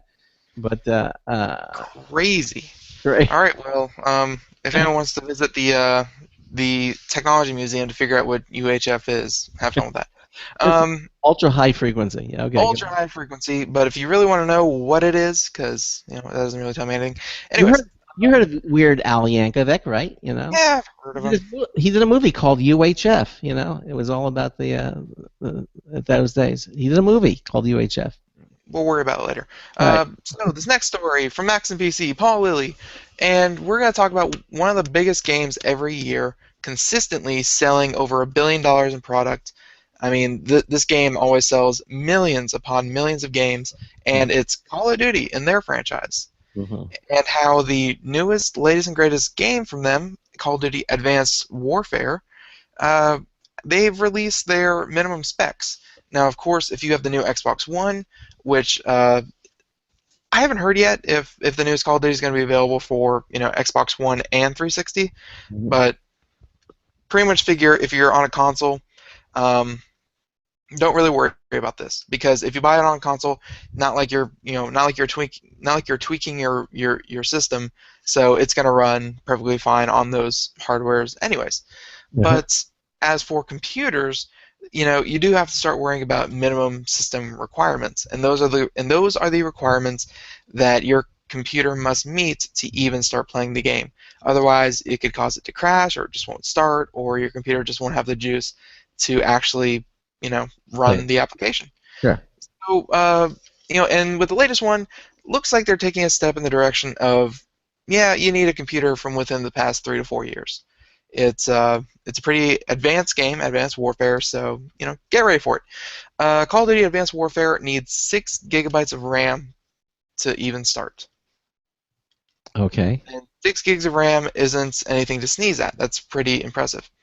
So if you're wondering what it takes to run Call of Duty, you'll be happy to know that the Steam has now posted minimum system requirements, and all in all, you'll need a fairly respectable system. Mm-hmm. Among the requirements are 6 gigs of RAM and 55 gigs of free hard drive space, and that's just to get your foot in the door. Mm-hmm. According to Steam, you're also going to need a Core i3 processor clocked to about 3 gigahertz, or an AMD clocked to about 2.8, an NVIDIA GeForce GTX 450, and an ATI Radeon HD 5870 with DirectX 11, which is the latest. Mm-hmm. Broadband internet connection, so sorry, people will dial up, no go. Mm-hmm. And Windows 8, Windows 7, and that's it. So XP, you're out of the loop. Vista, you're out of the loop. Mm-hmm. And as for recommended, which is of course, and by the way, all those were minimum, just to get it playing. That doesn't look good. That doesn't play well. Mm-hmm. It plays, but it doesn't play well. Mm-hmm. You'll live, but you won't live well. And, so that's just to get started. So recommended, you can probably consider everything just getting a very decent bump up. In processor speed, in graphics card power, and all that kind of thing, in internet connection, you're going to need all of that to be a bump up for the recommended to make it look, decent to play on. And then for maximum settings, that it seems like Advanced Warfare is going to be the one where it's going to push most systems for maximum settings. You're probably going to need some kind of 4 gig. 4.3 gigahertz processor, very decent graphics card, probably somewhere around 12 gigs of RAM just to run it at max settings. Systems that you've probably spent a pretty penny on. You're gonna need that. The release date for the public is November 4th, and unlike previous Call of Duty games, Advanced Warfare won't make use of its traditional heads-up display. Instead, use holographic projections for whichever weapon you are equipped. Wow. It's different. So, it's a little bit of a gameplay difference, but yeah, it was worth mentioning reading this because it's a game that consistently sells tons and tons of copies and makes loads of. What time frame is Call of Duty in? Is it contemporary, or is it like World War II? Call of Duty started out as a World War II kind of deal. Yeah. And then they jumped up to the Vietnam War, and then they jumped up to the Iraq War, and in modern warfare, that's when you get wars like nowadays. Yeah. And then they had Modern Warfare. They call it Modern Warfare, and they have like Black Ops and things like that, which took place in like a little bit futuristic. Mhm. And then Advanced Warfare, this is going to involve, think closer to Halo. This Okay. is, And I was you know, going to say, you didn't have heads-up displays back in World War II, so yeah, okay. no, Call of Duty Advanced Warfare. This is taking a step into the quote-unquote future, where you're going to get some of the more, some of the I don't want to say the technology because they're all video games, but other first-person shooting video games, they've had stuff like jetpacks and some kind of propulsion grenades and things like that. So you're going to get more fun toys to blow each other up with. Okay. Now you said you don't play Call of Duty, right? Yourself. No, I do. I last one I played was Black Ops. I think I missed the latest one, whichever one. Black Ops 2 was the latest one, and I dabbled in it, but Black Ops was my last one. Wasn't fond of it. My favorite in my heyday was in the Modern Warfare. So But but the great thing about Call of Duty is they're all pretty much the same. So you think you would like the Advanced Warfare one? If I have an Xbox One, we can talk. Okay. All right. Okay. All right. Well, there you go. So Ben and I are doing computer and technology news, brought to you by Slimware Utilities, the official optimization software of Computer America, and we've been doing a lot of stories about wearable media, everything, and Apple's iWatch is on the cusp of being introduced, but evidently wearables are still growing, and this story from CNET, Pivotal's Life Tracker 1 activity tracker may change everything, according to this columnist, Dan Graziano. He says wearables are a growing trend in today's market. There are smartwatches that can display information from your phone, but even more popular are devices that can track your daily activities. These activity trackers aren't cheap, though, with the average price being about $130. Okay. So a Seattle-based startup, Pivotal Living, is looking to turn the industry on its head with its new Life Tracker 1 activity tracker. Taking a unique approach, the activity tracker will be free with a $12 yearly subscription for access to the company's mobile app, which will be available for free on Android and iOS. That's interesting. Giving away the device for free with a $12 yearly subscription. You must be thinking, that's amazing. You must be thinking that surely such a cheap device will be relatively poor quality. Because I was thinking it would be like something you would get from, a Happy Meal.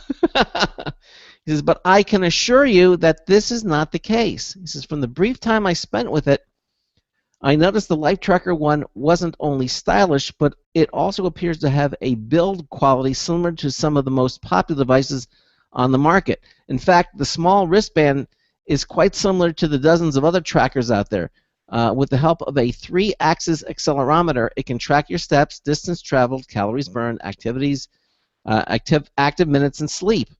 You can show the time and scroll through all of your data on the device's OLED screen by pressing a small button on the top of the tracker. This looks very nice. Pivotal even included one of my favorite features, a silent alarm that will vibrate to wake you up in the morning. The company rates battery life at 5 to 7 days, and a full charge takes only 60 minutes to complete.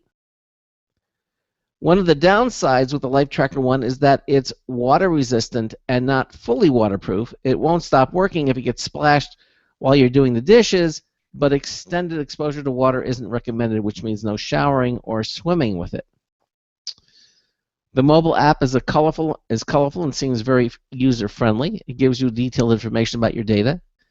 In addition to allowing you to set goals and track your daily hydration and weight, the app is also a social platform allowing users to create and join teams with friends or like-minded individuals. You can then message other friends or team members and even share your activity data with them.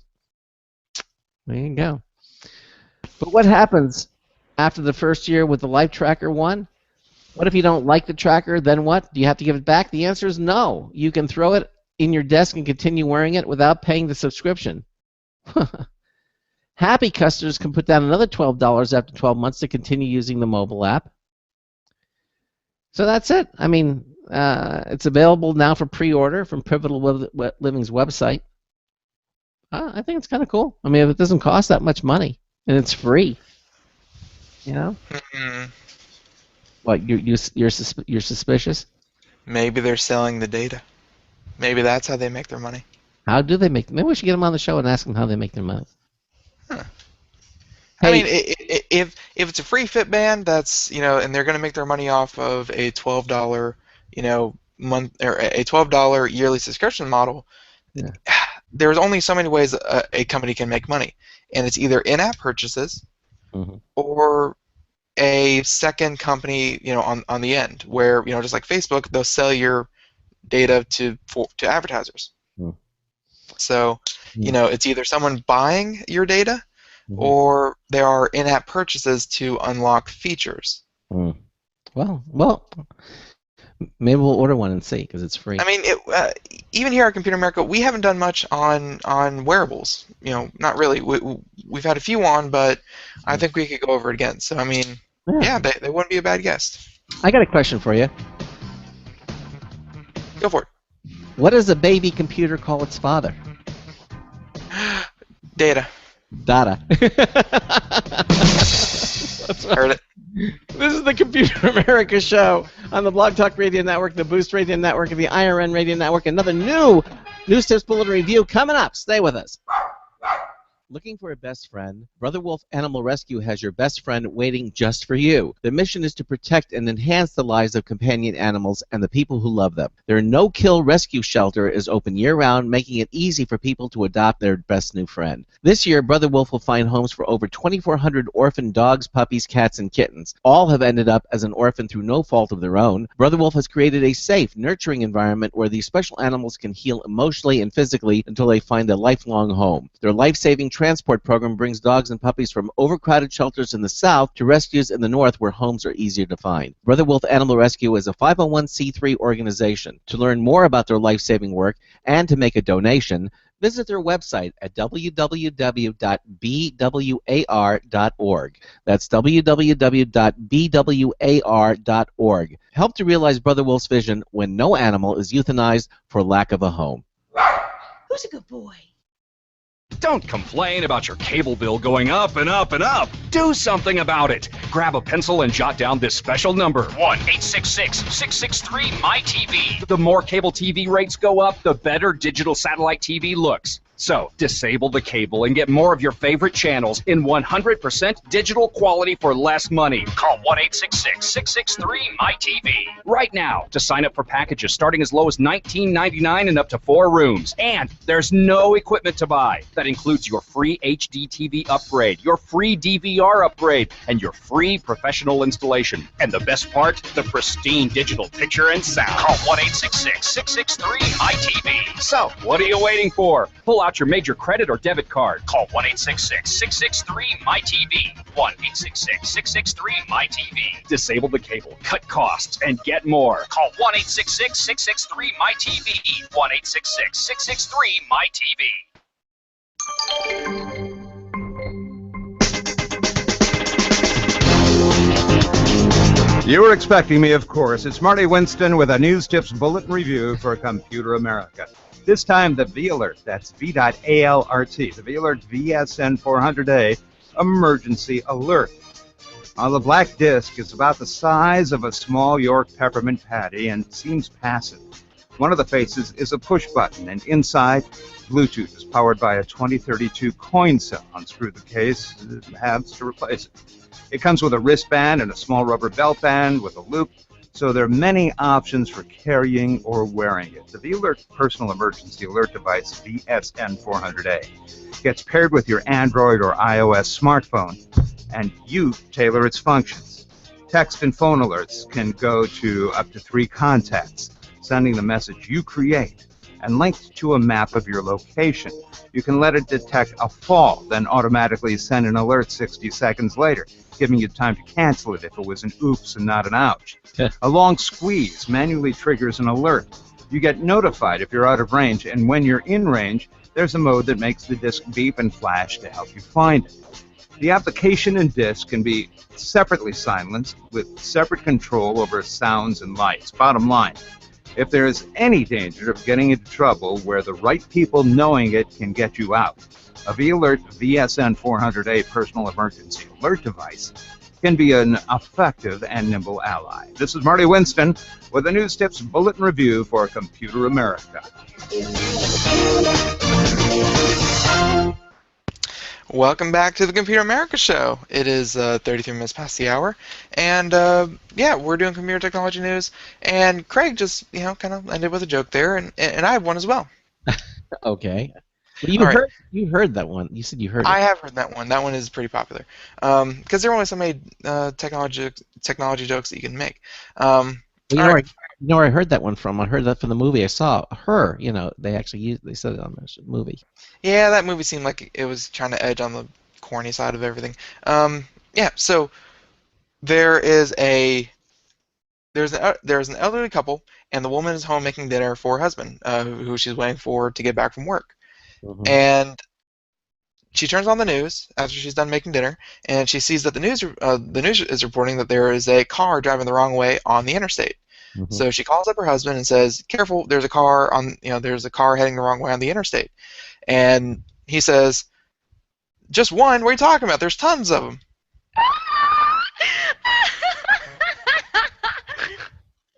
I heard that one. What? Yeah, that's an old one. Actually, I'm surprised. Nah, well, I thought it was a good one. Yeah, okay. So, yes, this is not Comedy America. This is Computer America. So, computer technology news. So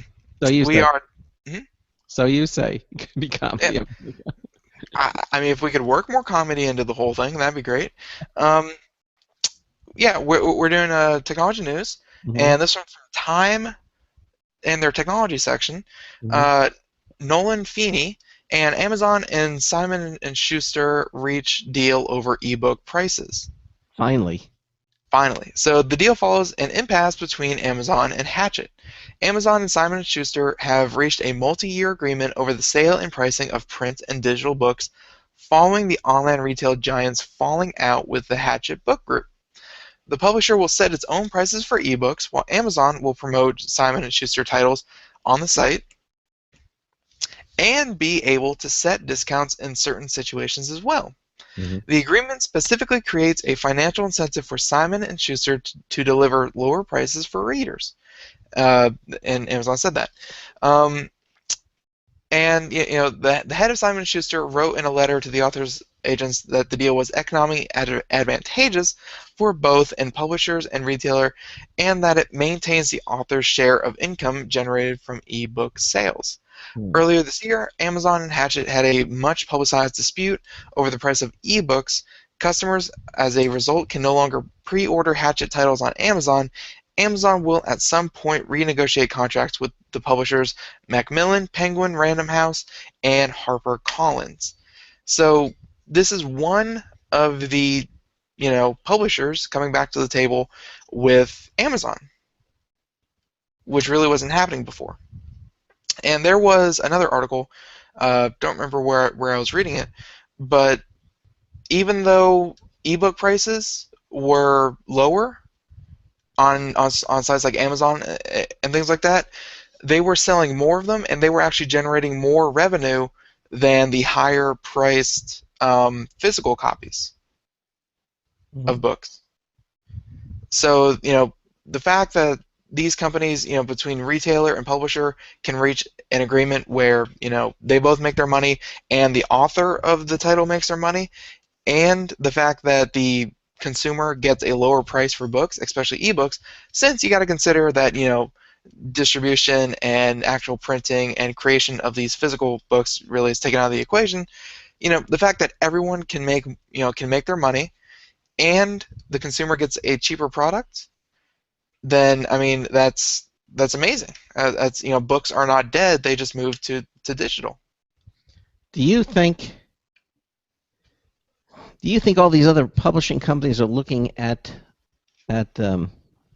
Simon & Schuster as a strike buster? I think you can always go to the table, especially when you're negotiating, and you can say, well, here's what we do with so-and-so, your competitor. We can offer you something very similar, but not much better. You know what I mean? Like, it's not, I don't think there was ever like a strike, but they were disagreeing on the terms. So I think once one person has kind of said, okay, yeah, we can work with this, then, Amazon can kind of cock the eyebrow and say, okay, well, these guys said yes. What's your problem now? Mm-hmm.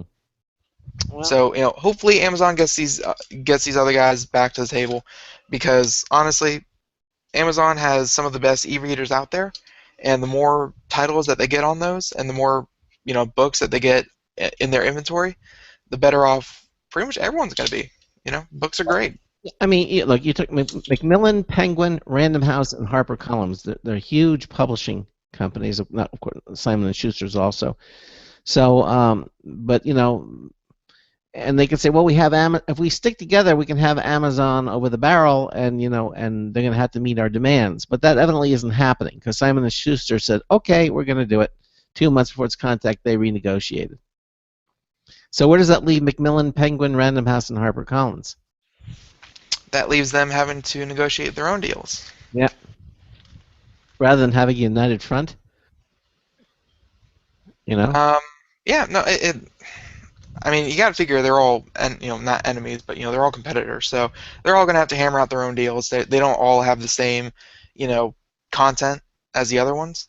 So Macmillan does a lot of. I'm pretty sure they do a lot of textbooks and things like that. Whereas Penguin does a lot of fiction novels and things like that. And HarperCollins, I don't even know what they do, but I mean, they all have a different segment of the market, so they're gonna, they're gonna have to negotiate their own way through it. But I think the fact that one of them said yes means that there's hope for the others. I think Amazon is the 800-pound gorilla in the room, and they don't have much choice if they're going to want to deal with something like Amazon or online sales. I think Amazon's basically the only place that you can. I mean, there's smaller ones out there. Well, I mean, you can do things like Barnes & Noble, which already do that, but their book prices are kind of set at a different rate. Because Amazon, yes, they have had a falling out, and that looks like it's ending, but Amazon always had the best prices for books. Mm-hmm. Like, that's just the way it was. And so when Barnes & Noble had the content, Amazon had the price. Mm-hmm. So hopefully that gap is closing between those two. Jonathan in the chat room says that the movie Her was okay, so it was kind of weird. I agree with him. It won a lot of indie awards at Sunset Film Festival and things like that. So most movies that are a hit in the critics' eye, the audience is kind of iffy about, because noticed that, huh? Let's face it. The audience, in general, the general populace, they enjoy what they know. They enjoy action flicks, and what's always the biggest the biggest seller, and that's sequels and prequels and what they already know. And it's the crazy ones that are kind of new concepts and strange things that don't always do well. Right now, the big moneymaker in movies is superheroes. Marvel, and people know them. People grew up with Superman, with Batman, with Spider-Man. They knew them, so they're not. You're not breaking any bounds by coming out with a new origin story for Spider-Man. Mm-hmm. Yep. Whereas Her isn't exactly, old news. Her is kind of new and strange and different. Well, we're really asking the questions: what is the line between technology and humanity? And can we blur those? Well, can we? You saw the movie. I didn't see it. Okay, you should see it. It's up. You get it. All right. Well, this story from CNET is interesting. Android 5.0 Lollipop finally ushers in the new era of Android with a design overhaul. Okay, this is according to Sarah Mitroff from CNET. After giving us all a taste of Android L in June at the I/O Developer Conference, Google is finally releasing the next version of Android to the world. Version number 5.0, codenamed Lollipop. The release which comes nearly 1 year after 4.4 KitKat ushers in a brand new design throughout the operating system, enhanced notifications, changes to how you multitask, and a handful of other features. The most obvious change in Lollipop is the fresh design aesthetic called material design. It uses a lot of bright, rich colors and adds depth with shadows to give Android a sleeker, more minimal look. Gee, I wonder where they got that idea from.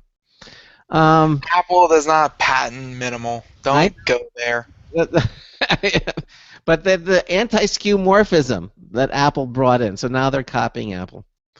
Apple did not. Really, you're giving Apple credit for concept designs. You're gonna give Apple credit for minimalism. Well, they're saying, they're doing the same thing.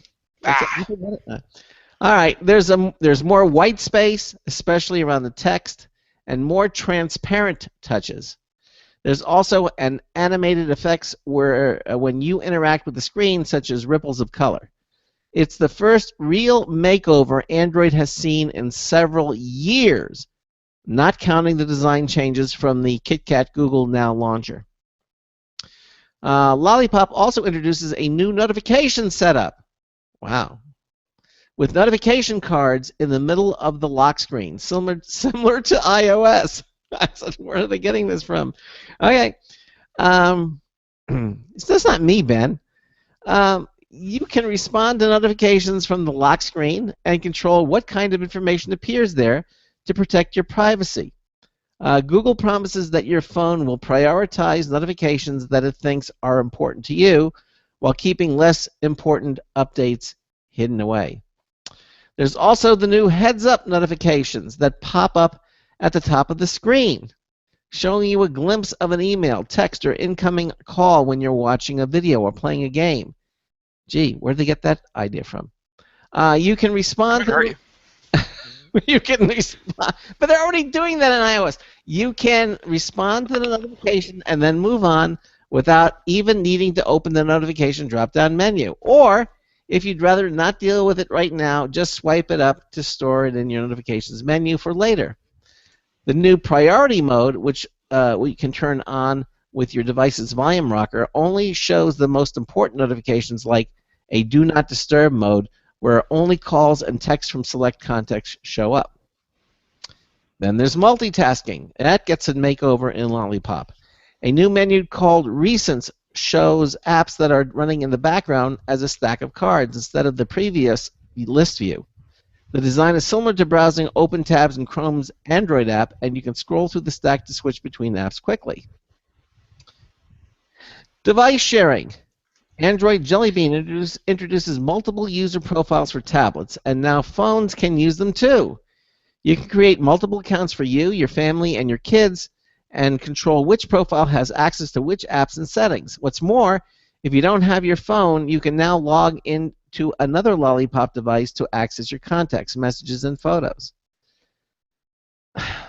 There's also a guest mode where someone can access only certain parts of your phone or tablet and not others. That's nice. Quick settings. The swipe down quick settings is getting a makeover with new controls. Just swipe down with 2 fingers from the top of the screen to bring up controls for flashlight, hotspot, screencasting, and more. I'll see on the iPhone it's from the bottom up and it's 1 finger. The Wi-Fi, Bluetooth, and location services toggles have been improved. You can now manually adjust your brightness for certain situations without turning off automatic brightness. There's a battery saving feature, and then they go through a whole bunch of extras here. We'll bottom skip those. Bottom line, they're saying Google announced Lollipop with the launch of the Nexus 6 smartphone and Nexus 9 tablet, and those devices will be the first to get 5.0. Okay, so there it is. A new Android, finally, after several years. And that's it. It's big news whenever a new operating system comes out that's going to be on 60% of the smartphones out there. Yes, it is. Yes, it is. Yeah. So it's weird though that I come from a background in video games, if you can call that a background, and it's whenever you get a feature in a video game where it's like, oh wow, you know who else did that? Blizzard did that with Diablo 3, and then or that feature from Diablo 3 is copied from Final Fantasy 14, or this feature is copied from Star Wars, the Old Republic. It's games tend to borrow a lot from each other, and when there's a good system going on, it's not there's maybe a little tweak on it, but it's pretty blatant where they got the inspiration from to do certain things. Okay. And when it happens, people don't say, "Oh man, they just copied that. How dare they?" They say, "Oh no, I'm glad they did that. That was a good feature, and I liked it in that, and now I like it in this." You can't just own one thing, Craig. No. It's good that they're looking at other technology, and I know patents are so awful right now, but if it's a good technology, it's a good technology. There's no way around it. Okay. So. All right. Okay. That's my whole bit on how Android copying Apple. Really, don't care. By the way, did you know Disney's Big Hero 6 was rendered on a 55,000 core supercomputer?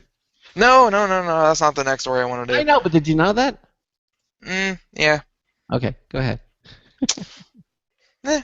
Hey, they make good animation, and if their animation just keeps developing at the rate it's going, you're going to need supercomputers just to make movies, nowadays. I think so.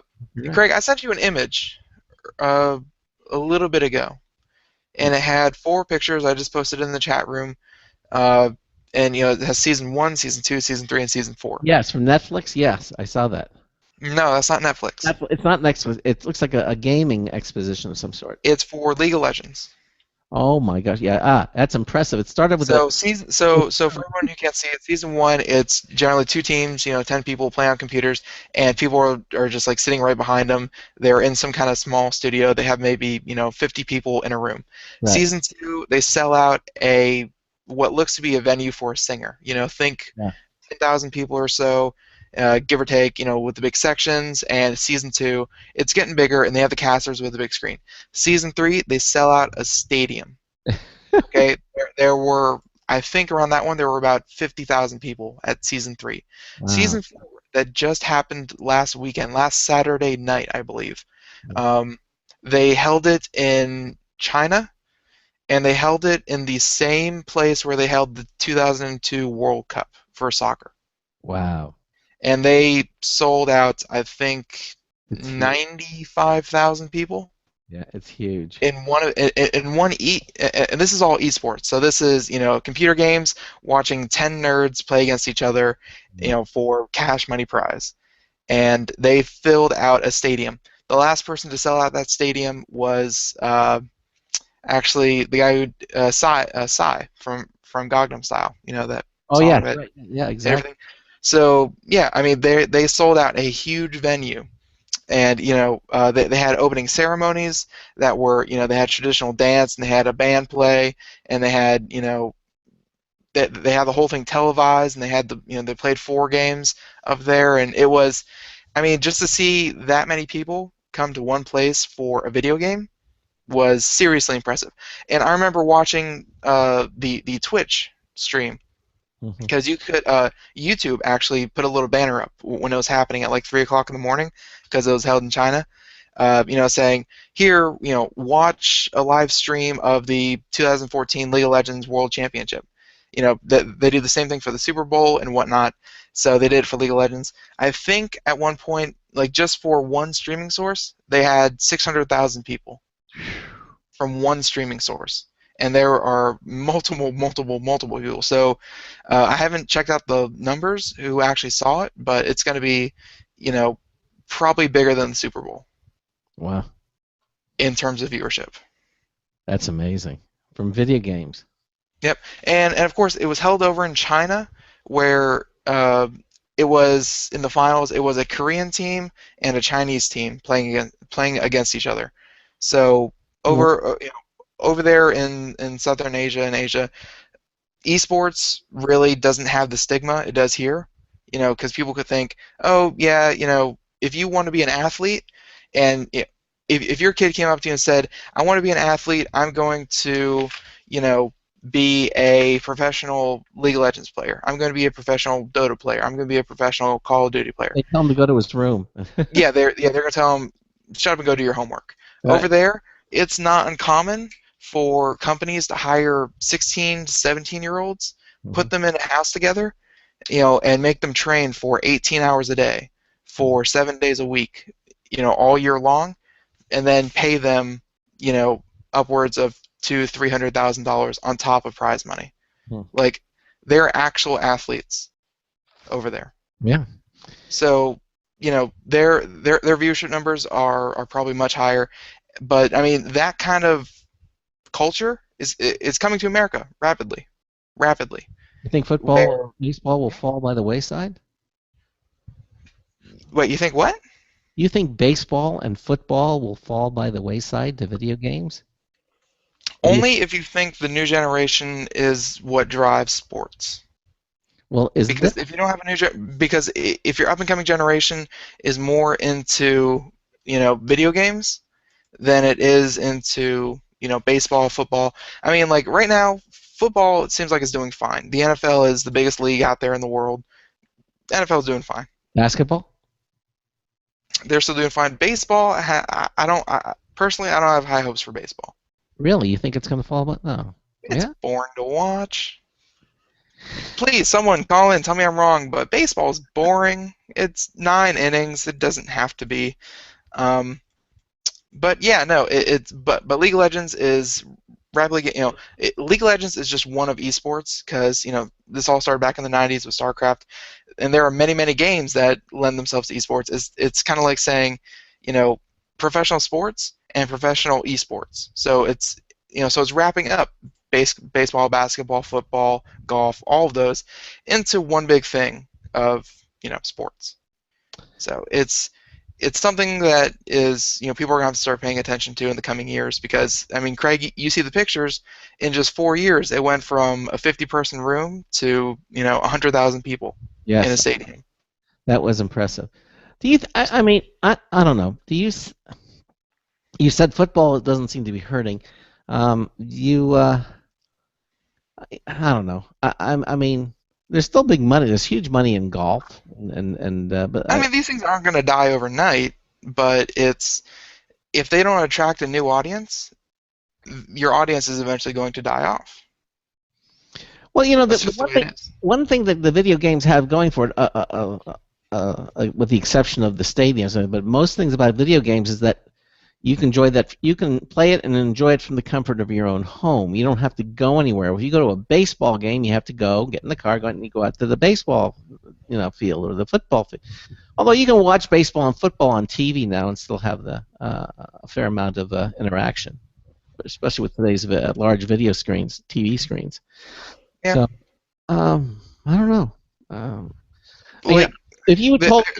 If you had told me 30 years ago that newspapers, would be a dying thing, I was to the internet. I'd go, well, come on, newspapers are around for hundreds of years, or magazines. But now look what's happening. Newspapers are struggling. Magazines are struggling. Print in general struggling. Yeah, exactly. So does that herald in the next thing for sports? I mean, the established sports are going to now kind of start getting phased out. I think there's always going to be, because for sports as we know it, I mean, we can go back to the Greeks and all that kind of thing, but I think there's always going to be the Greeks didn't have an internet. That's true, but they did have sports. Every culture has had sports. At some form of, who is the most physically capable? Who is the strongest, fastest? Who everyone likes to test their limits. Yeah. And right now, technology, you're getting that too. Who is the best at this game? Who has the quickest reflexes? Who has the best decision making? Who is the best at this game? But I think there's always going to be a place for who is the best at at throwing another person to the ground. Who is the best at catching the biggest fish or whatever you want to watch. Mm. There's always who is the best. Okay, and so you don't think that it's going to go away? No, probably not.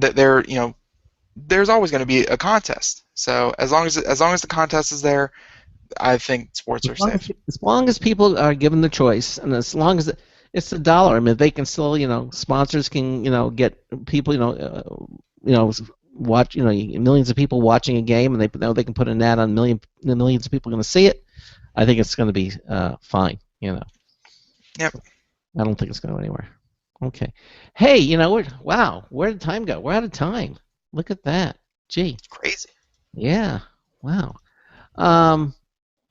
So anyway, coming up tomorrow night, we're going to have 90 something seconds. called My Digital Shield, which is an interesting company. We're going to be talking about it's basically a device that you plug in and you get big business security in a tiny little box for about $69 a month, and it's called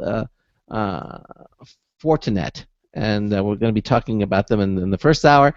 It looks very interesting, and it could be 60 personal seconds. or small business use for online security. Then, of course, in hour 2, computer and technology news brought to you by Slimware Utilities, the official optimization software of Computer America.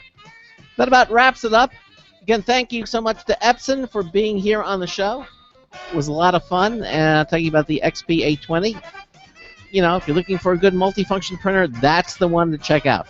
The small-in-one. The small-in-one. Epson Expression XP820. Again, thanks to Doodle for being our new advertiser, and we're going to have them on the show next week, and we look forward to that, and we look forward to you being with us tomorrow night. So until tomorrow night, this is Craig Crossman hoping that your hard disk never becomes floppy. Have a great 10 evening. seconds. We'll see you tomorrow night. Good night, everyone.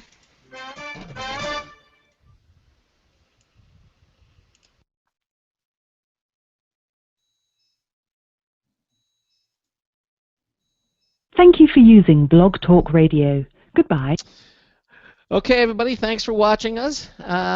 Hopefully you picked up some interesting things from Epson, and like I said, this will be a good show tomorrow night. Thanks again for being here with us, and we'll see you tomorrow night.